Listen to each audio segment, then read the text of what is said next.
Bismillahirrohmanirrohim. Assalamualaikum warahmatullahi wabarakatuh. Ya, alhamdulillah ya anak soleh dan soleha, kita masih diberikan kesempatan dan kesehatan untuk melanjutkan pembelajaran kita pada hari ini.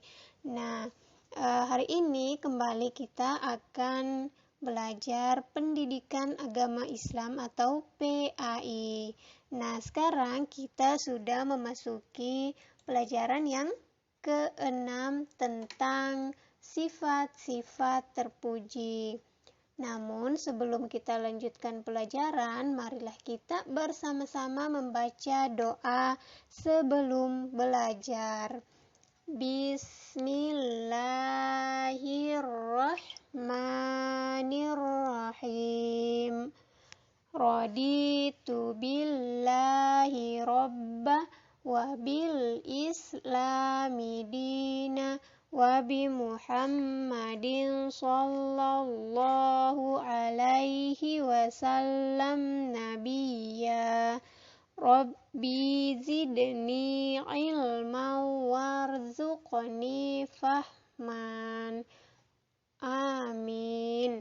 Iya, baik anak soleh dan soleha, sekarang kita lanjutkan pembelajaran. Nah, hari ini kita akan membahas tentang sifat-sifat terpuji. Anak soleh dan soleha tahu apakah yang dimaksud dengan sifat-sifat terpuji? Iya, jadi sifat-sifat terpuji itu adalah sifat baik manusia yang dicintai Allah dan Rasulnya. Jadi sifat terpuji itu sifat yang baik, akhlak yang baik, perilaku yang baik manusia yang dicintai Allah dan Rasulnya. Kemudian Rasulullah itu adalah teladan utama dalam berakhlak, sehingga Allah mengutusnya kepada manusia untuk menyempurnakan akhlak. Nah, dengan akhlak mulia, maka manusia akan selamat di dunia dan di akhirat. Jadi, ketika anak soleh dan soleha ingin selamat di dunia dan akhirat, maka kita harus memperbaiki akhlak. Nah, selanjutnya Rasulullah juga menjelaskan di antara penyebab kebanyakan orang masuk ke dalam surga itu adalah karena takwa dan kebaikannya. Ya, adapun di antara akhlak atau sifat-sifat terpuji tersebut yaitu yang pertama, misalnya meminta izin. Nah, meminta izin ini banyak halnya ya, seperti sebelum masuk rumah kita wajib mengucapkan salam kepada penghuninya. Kemudian kita meminta izin kepadanya. Meminta izinnya dilakukan sebanyak berapa kali? Sebanyak 3 kali dan tidak lebih. Nah, jika penghuni rumah mengizinkan, maka kita masuk. Akan tetapi jika tidak mengizinkan, maka kita sebaiknya pulang dengan senang hati dan tidak boleh marah-marah. Nah, kemudian ketika mengetuk pintu, lakukanlah dengan santun atau tidak keras. Kemudian tidak berdiri persis di depan pintu, tetapi berdirilah di sebelah kanan atau di sebelah kiri pintu. Nah, selanjutnya, begitupun jika kita mau masuk ke kamar orang tua, maka kita harus meminta izin terlebih dahulu, terutama pada waktu sebelum sholat subuh, sebelum sholat duhur, dan setelah sholat isya. Nah, kenapa kita harus meminta izin sebelum masuk ke kamar orang tua kita di waktu-waktu yang disebutkan tadi?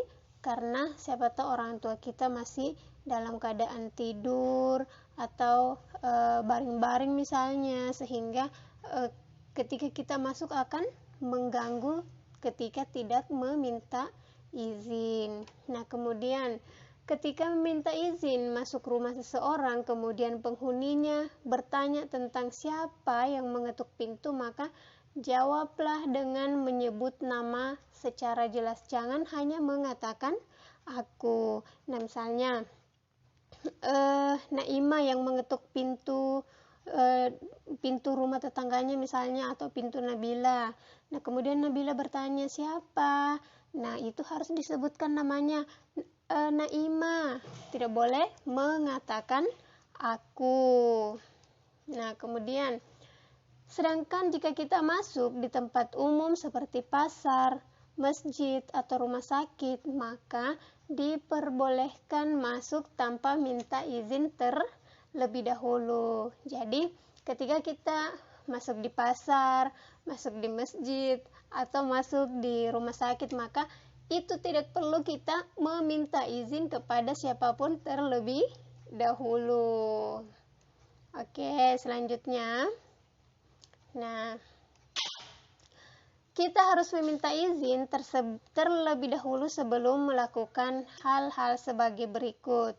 Nah, ini tadi sudah dijelaskan, hendak masuk ke kamar orang tua. Jadi ketika atau sebelum kita masuk ke kamar orang tua, maka kita harus meminta izin. Kemudian memasuki rumah orang lain. Nah, ini juga tadi sudah dijelaskan bahwa ketika kita masuk ke rumah orang lain harus mengetuk pintu terlebih dahulu, dan jika diizinkan maka kita masuk, tapi jika tidak maka kita pulang dengan senang hati. Nah, kemudian yang ketiga, memasuki kelas. Nah, ini juga sebelum masuk kelas kita harus meminta izin apabila ada guru di dalam atau teman-teman kita. Selanjutnya, memasuki ruang kepala sekolah dan guru. Nah, ini juga wajib dilakukan sebelum masuk ke kantor atau sebelum masuk ke ruang kepala sekolah harus meminta izin. Ketika tidak diizinkan, maka tidak boleh masuk. Baik, selanjutnya, hendak meminjam sesuatu. Nah, ini juga misalnya Ananda ingin meminjam pulpen temannya atau meminjam pensil temannya, maka kita harus meminta izin. Akan tetapi ketika tidak diizinkan, maka tidak boleh dipinjam secara terpaksa. Yang terakhir, ketika hendak meninggalkan majelis atau tempat pertemuan. Jadi misalnya kita berada di dalam ruangan, misalnya ada pertemuan, atau di dalam kelas misalnya kita sedang belajar, kita ingin meninggalkan, kita ingin pulang cepat, atau kita ingin keluar dari kelas itu, maka itu kita harus meminta izin. Oke. Baik, sekarang selanjutnya adab meminta izin. Nah, ini ada beberapa adab meminta izin. Yang pertama, mengetuk pintu pelan-pelan atau tidak terlalu keras. Nah, ini juga sudah dijelaskan tadi, ketika kita bertamu ke rumah orang, kita harus mengetuk pintu secara pelan-pelan atau tidak boleh terlalu keras. Kenapa? Supaya akhlak kita tidak tercermin buruk di depan orang ketika kita mengetuk pintu secara pelan-pelan. Nah, kemudian mengucapkan salam hingga 3 kali.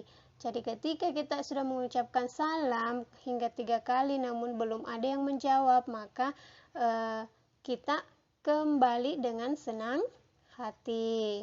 Nah, kemudian berdiri di sisi kiri atau kanan pintu. Jadi ketika kita mengetuk pintu, kita tidak boleh berdiri pas di depan pintu orang. Kenapa? Agar ketika pintu tersebut dibuka, kita sebagai tamu tidak langsung melihat perkara-perkara yang ada di dalam rumah orang tersebut yang seharusnya tidak boleh kita lihat. Nah, itu. Kemudian, tidak memaksa masuk jika tuan rumah tidak berkenan. Artinya ketika tuan rumah tidak mengizinkan kita masuk ke dalam rumahnya, maka kita tidak boleh masuk. Nah, yang terakhir, tidak boleh mengintip ke dalam rumah orang lain. Misalnya kita sudah mengetuk pintu 3 kali tapi orang tersebut belum keluar membukakan kita pintu, maka itu tidak boleh kita mengintip di jendela. Misalnya kita melihat adakah orang di dalamnya tapi kenapa tidak ada bukakan pintu atau apa. Nah, itu tidak boleh karena sama halnya ketika kita melihat perkara-perkara yang ada di dalam rumah orang tersebut yang seharusnya kita tidak boleh lihat. Oke. Jadi itulah tadi adab meminta izin. Nah, kemudian karena sudah dijelaskan dari materi tersebut, mari anak soleh dan soleha mengerjakan tugas di bawah ini.